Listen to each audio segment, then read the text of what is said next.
Hello. Okay, so today we're going to do our second video, which will follow up on our video last week, where Sue and I met to discuss our organisation, which is a medical distribution business. Sue is the finance director and myself as the procurement director, where we discussed the implications of a hard Brexit following coronavirus and our need to protect our supply chains. Okay. Thanks, Greg and Claire, for joining us today. Gary and I, head of procurement, had a discussion last week where we discussed surviving the hard Brexit, particularly after COVID, okay, and the impact that it potentially can have on our business.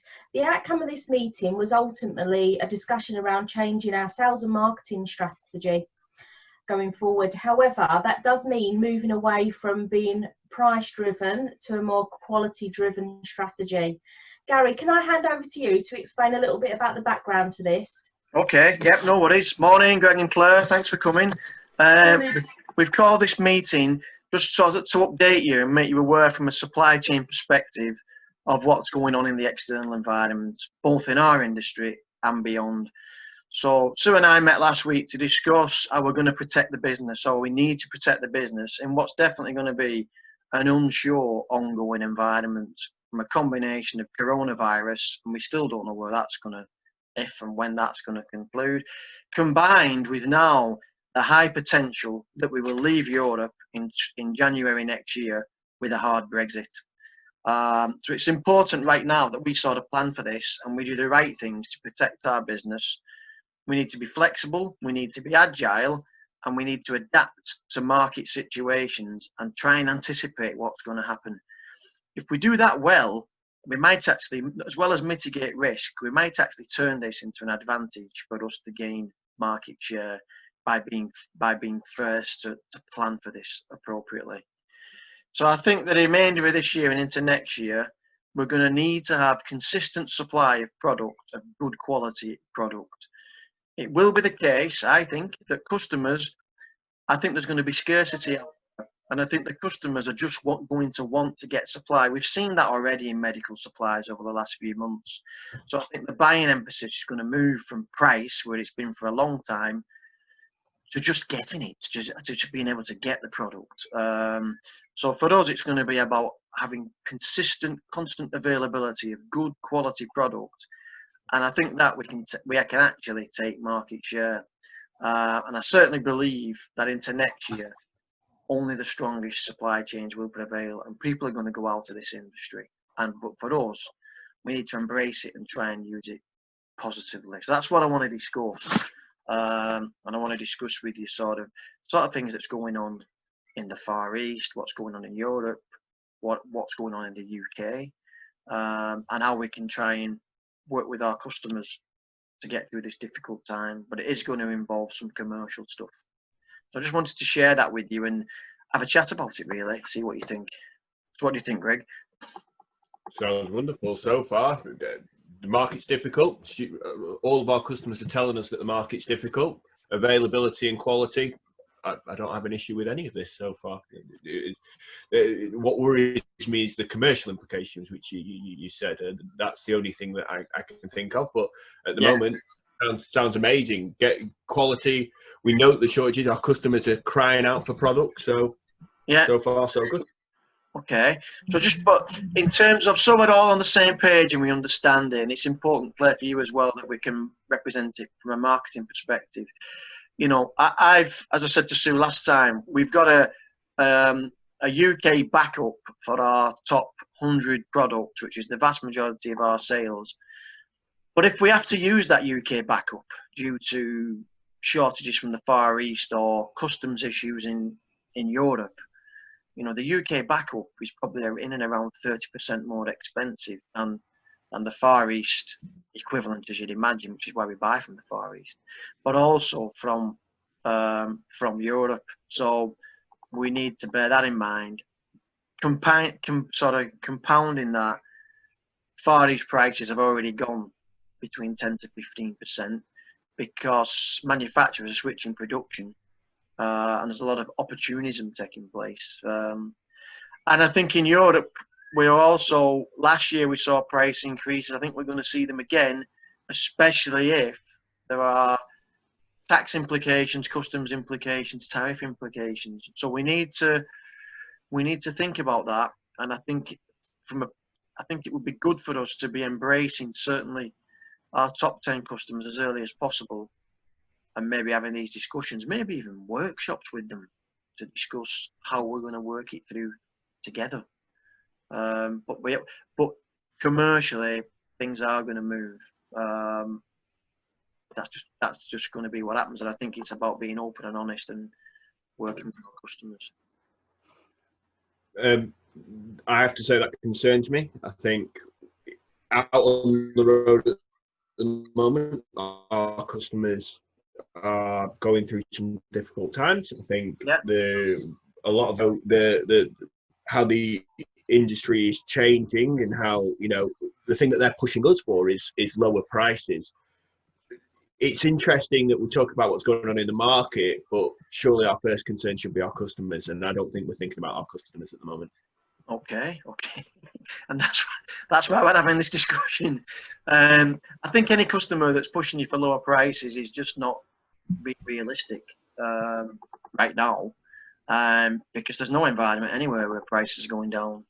But I think it's for us. I think it's about educating our sales team, your sales team, to be able to deliver the right message to the customer. I think what we need to start to do, you know, I'm talking about back end of the year, early next year. So this is an opportunity for us to really do a bit of what we'd have to call some conditioning, to be going seeing customers, to say to them, look, this is coming. You need to be aware this is coming, and it's going to be in and around X%, and then so they can start to condition internally in their business, rather than shock them. Bang, here's an increase next year.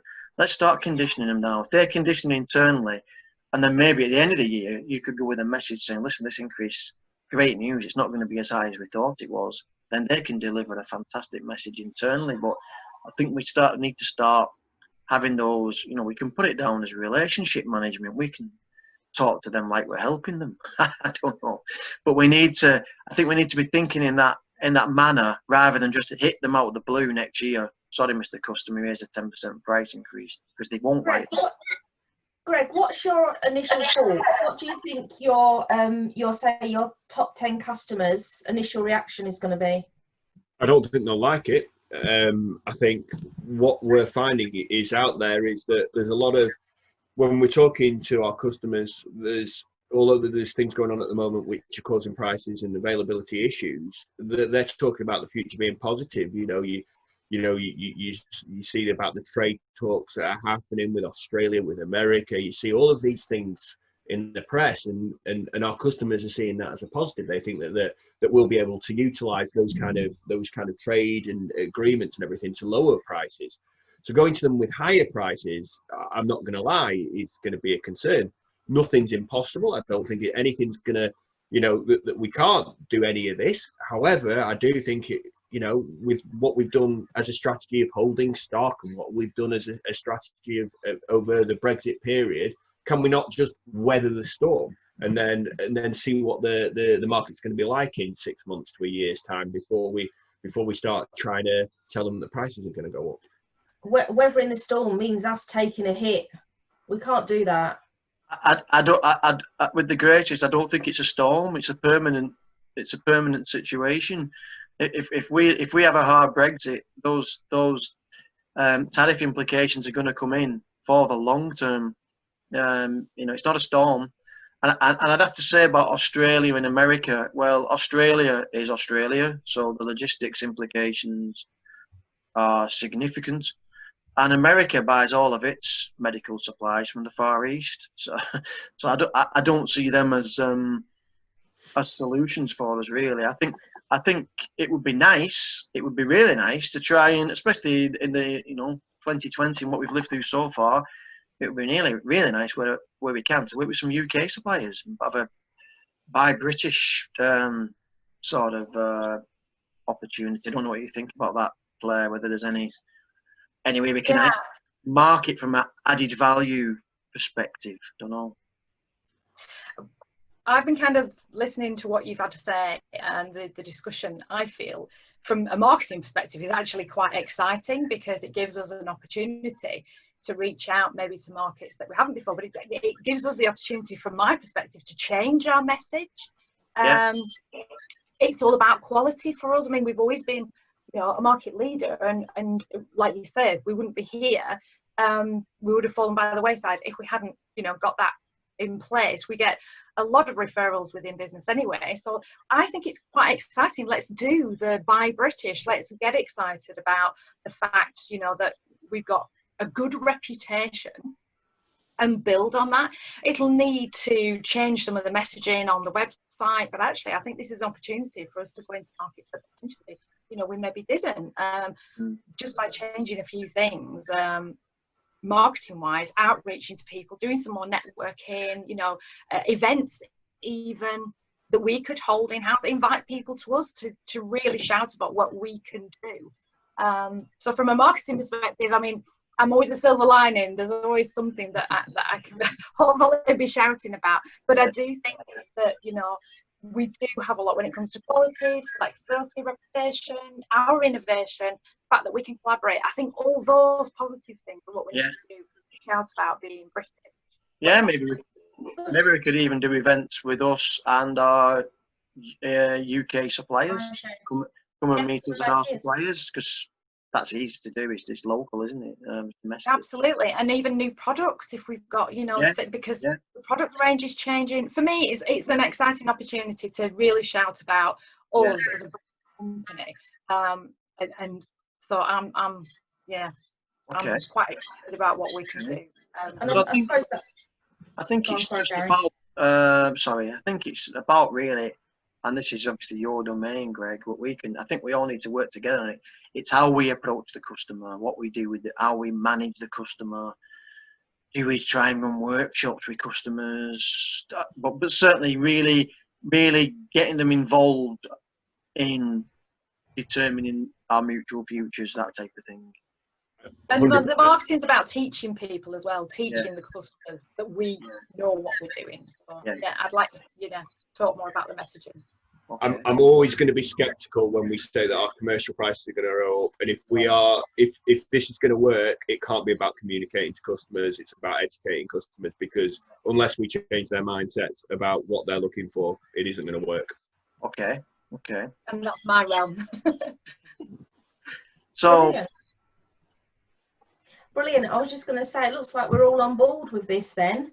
So I guess the next stage is to for Greg and Claire to develop a plan alongside Gary contributing towards that, and then think about how we're going to cascade that plan downwards within the business. So can I leave you two to arrange a workshop to take this further? Yeah. That's great, and thanks very much for your support, and I look forward to working with you to deliver this thing. Okay. Thank you. Bye bye. Nice to catch up. Thanks. Bye.